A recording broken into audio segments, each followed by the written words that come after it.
Doctor Zahidur Rahman, আদর্শের জায়গাটায় প্রশ্ন তৈরি হবে, যে জায়গাটা আসছে এখানে আমার তো মনে হয় যে প্রশ্ন আসলে আছে। তারপরও এই জোট করার চেষ্টা হয়েছে। প্রতিশ্রুতি আগে কি দেওয়া হয়েছিল আমরা জানি না, শেষ পর্যন্ত এই যে জোটটা না থাকা, আপনি কি বার্তা পাচ্ছেন, কি মনে হচ্ছে, কি প্রভাব ফেলবে? আচ্ছা, এই দলটা আদর্শিক জোট ছিল বলে আমি মনে করি না, কিন্তু ওনারা এটা বলার চেষ্টা করেছেন, তাই আমি গ্রহণ করছি। আমি কেন না আদর্শিক ছিল না, আদর্শিক কেন ছিল না আমি এটা প্রমাণ করছি। একেবারেই ছিল না। ওনারা এটা দেখানোর চেষ্টা করেছেন, ওই যে বললাম সব ইসলামী দলের ভোট এক বাক্সে ইত্যাদি ইত্যাদি। আচ্ছা, ইসলামী আন্দোলনের নায়েবে আমিরের একটা বক্তব্য আছে এরকম, দেশে যদি কখনো কমিউনিস্টরাও আসে তখন ইসলামকে রক্ষা করা যাবে, জামায়াতে ইসলামী ক্ষমতায় আসলে ইসলামকে রক্ষা করা যাবে না, মানে ও কমিউনিস্টের চাইতে খারাপ। খালেদ মহিউদ্দিনের সাথে ওনাকে নিয়ে উনি আরও কিছু উক্তি খালেদ মহিউদ্দিন সাহেব পড়ে পড়ে শুনিয়েছেন।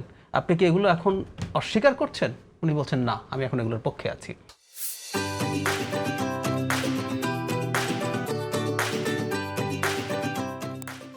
একটা দল আরেকটা দলকে মনে করছে কমিউনিস্টের চাইতে ইসলামের বেশি শত্রু, সেই দলের সাথে আদর্শিক জোট কিভাবে হয়? আমি মনে করি না, এবং উনি অস্বীকার করেন নাই। ওই ভিডিওটা পাওয়া যায়, এনিবডি ক্যান সি দ্যাট।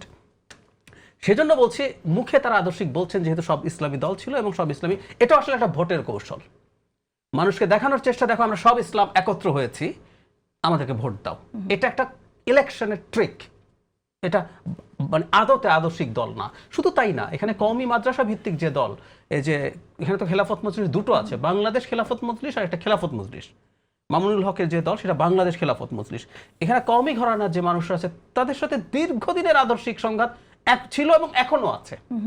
এনাদেরই সংগঠনের যিনি প্রধান মহিবুল্লাহ বাগবুনগরী হেফাজতে ইসলাম, এটা রাজনৈতিক সংগঠন না হলেও এই কওমি ঘরানার আলেমদের সর্বোচ্চ একটা প্রতিষ্ঠান।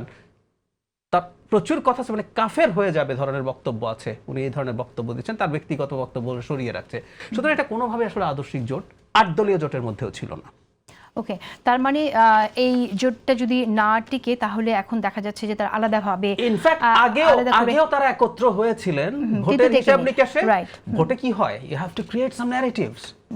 ধরুন ন্যারেটিভের গুরুত্ব দেখে আপনাকে, মানে গোরক্ষার জন্য মোদি ভোট চায় এবং মানুষ ভোট দেয়, অথচ পৃথিবীতে বিফ প্রডিউসিং কান্ট্রি হিসাবে মহিষের মাংস বলে বলে পৃথিবীতে টপ 3-এর মধ্যে ভারত ক্রমাগতই থাকে।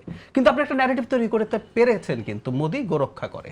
তো এরকমই ন্যারেটিভ তৈরি, এবং আমি সরি বলার জন্য তারপরে বলে ফেলা উচিত, বিজেপি যে রাজনীতি করে, এই দলগুলো, ইসলামী দলগুলো মূলত একই রাজনীতি করেছেন। তারা একটা ইলুশন তৈরি করতে চেয়েছেন, এবং সেটা আসলে ভোটের হিসাবের জন্য, সেটা এখন ওই ভোটের সিটের কারণেই ভেঙে গেছে। আদর্শিক হলে কিন্তু যে কেউ সর্বোচ্চ ছাড় দিতে পারতো, কিন্তু সেটা হয়নি, সেটা আমরা দেখছি না।